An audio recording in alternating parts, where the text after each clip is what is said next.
Si tu es là aujourd'hui, c'est probablement parce que tu le sais. De bonnes fiches de révision pour l'oral du bac français, ce sont de sacrés alliés.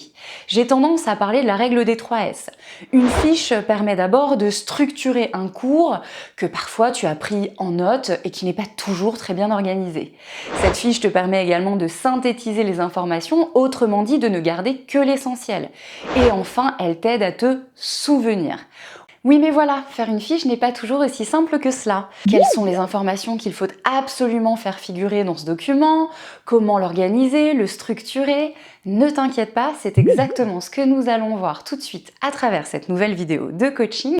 Je vais prendre un exemple concret, un extrait de Candide ou l'optimisme de Voltaire, afin que tu y vois plus clair. À tout de suite!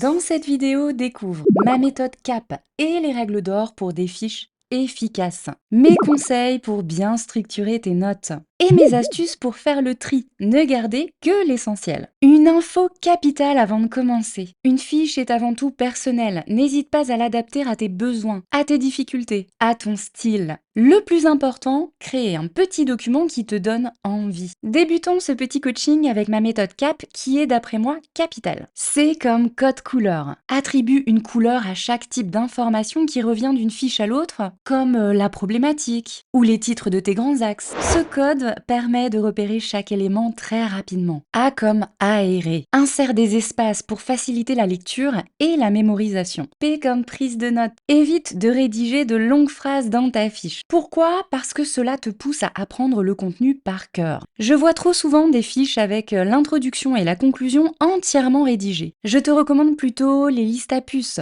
comme on va le voir dans un instant. Utilise aussi des raccourcis pratiques, comme la première lettre pour les prénoms des personnages, les initiales pour l'auteur, ou des symboles comme des flèches. Ta fiche doit être rapide à consulter, ultra condensée. S comme synthétique. Garde uniquement les informations clés. Je vais te montrer comment faire dans quelques secondes. Voici des supports pratiques pour des fiches justement très synthétiques. N'oublie pas malgré tout de faire des espaces. Les incontournables fiches cartonnées et colorées. Mon coup de cœur absolu. Et oui, elles existaient déjà à mon époque. Leur avantage, leur format compact et pratique, parfait pour organiser tes révisions. Tu peux utiliser les 4 couleurs disponibles et les associer aux 4 objets d'étude au programme. Et pourquoi pas l'ordinateur pour tes fiches? C'est une option. Mais attention au piège. Avec un clavier et un écran, on a souvent tendance à écrire davantage. Reste bien concis comme pour une fiche manuscrite. Ensuite,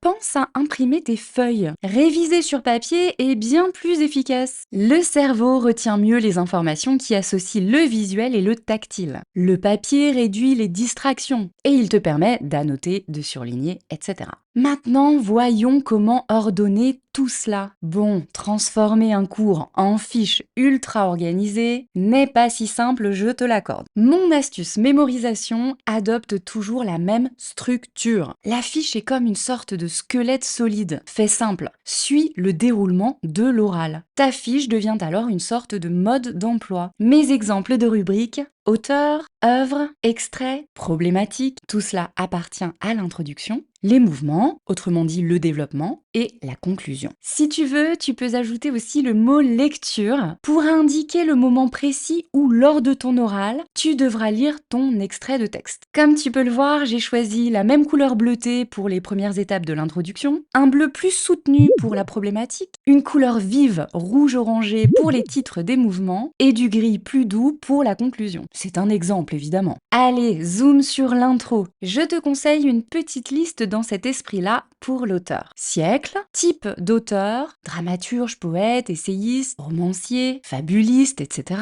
Mouvement littéraire. Ici, tu peux ajouter une petite définition. Pourquoi pas quelques éléments bio, mais seulement s'ils sont en rapport avec l'œuvre. Concrètement, cela donne Voltaire, François-Marie Arouet, qui est son vrai nom, 18e siècle, siècle des Lumières, essayiste, romancier, philosophe, on pourrait même ajouter poète, défend les droits de l'homme, critique l'intolérance religieuse et les injustices. Deuxième petite étape de l'intro, un mot sur l'œuvre. Ici, il s'agit de la résumer très brièvement. Candide, jeune homme naïf, innocent, influencé par son précepteur Pangloss, qui répète: tout est pour le mieux dans le meilleur des mondes possibles. C'est pour Candide, long voyage, autrement dit il fait un long voyage, où il découvre la cruauté et les injustices du monde. Exemple, l'esclavage. Troisième petite étape, tu situes l'extrait en précisant rapidement où se trouve le texte dans l'œuvre et ce qu'il s'est passé avant. Sauf exception, comme l'incipit d'un roman par exemple. Bonne nouvelle! Mais oui, il y en a une. Pour les œuvres intégrales avec 3 extraits à étudier, tu peux gagner du temps. Pas besoin de répéter la première partie d'intro à chaque fois. Tu peux commencer directement ta deuxième et ta troisième fiche par la situation de l'extrait. La problématique ensuite. C'est une information qu'il vaut mieux retenir pour l'oral. Cette question doit donc être simple. Je rappelle une chose essentielle. Ton examinateur n'a pas le cours sous les yeux. Tu peux donc apporter des modifications à l'analyse linéaire que tu as faite en classe. Je vais te montrer à travers 2 exemples comment simplifier un projet de lecture ou une problématique. Évite les énumérations inutiles d'adjectifs ou de termes redondants. Par exemple, comment Voltaire, à travers un témoignage poignant, brutal et percutant, dénonce-t-il l'inhumanité et l'absurdité de l'esclavage colonial? Cela peut devenir comment Voltaire, à travers un témoignage poignant, dénonce-t-il l'inhumanité de l'esclavage? Simple, clair et tout aussi percutant. Autre type de problématique qui comporte des thèmes complexes, ici j'en rajoute un peu pour que tu comprennes le principe. Comment Voltaire, à travers ce témoignage teinté tout à la fois de pathétique et d'ironique, propose-t-il une critique acerbe des systèmes de domination coloniale et de l'aliénation de l'individu, tout en questionnant l'hypocrisie religieuse de l'époque? Aïe, une formule très difficile à retenir. En version simplifiée, cela devient comment Voltaire, à travers ce témoignage, critique-t-il la domination coloniale et l'hypocrisie religieuse de son époque? Voici à quoi ressemble mon introduction pour l'extrait de Candide ou l'optimisme de Voltaire. Après avoir noté la problématique, tu peux également ajouter les titres des mouvements. Cela te permet d'avoir une vue d'ensemble pour une révision flash.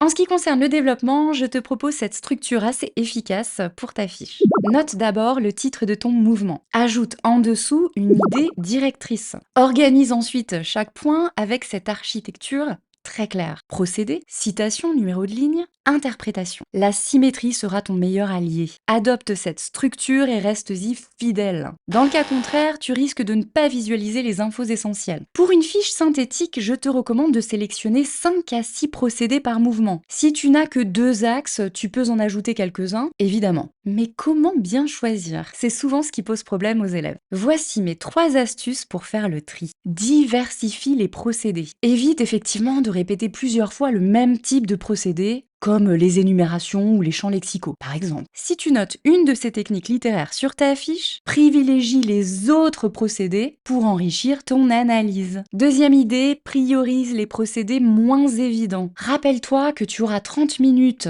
ou 40 minutes avec un tiers-temps pour repérer les éléments d'analyse dans ton texte. Au sein de ta fiche, note donc ce que tu risques de ne pas retrouver le jour J. Un exemple avec Le Nègre de Suriname de Voltaire. Le nom du maître, Monsieur Vander d'Andure, est un jeu de mots pour désigner un vendeur cruel et impitoyable. Ce n'est pas un procédé immédiatement identifiable. Hop, je le sélectionne. Enfin, troisième astuce, élimine les points que tu ne maîtrises pas. Ne garde dans ta fiche que ce que tu as compris et ce que tu peux expliquer clairement. Autrement dit, tu dois comprendre tous les mots qui figurent sur ta fiche. C'est essentiel par la suite pour mémoriser et convaincre ton examinateur. Cela ne veut pas dire qu'il faut éliminer une figure de style simplement parce qu'elle te paraît complexe. N'hésite pas à chercher rapidement sa définition pour mieux la saisir. En revanche, si son analyse reste floue pour toi, c'est un bon critère pour l'écarter et simplifier ta fiche. Dernière étape, la conclusion bien sûr. D'abord la réponse à la problématique et ensuite l'ouverture. Je le rappelle, c'est un parallèle avec un autre texte et c'est facultatif.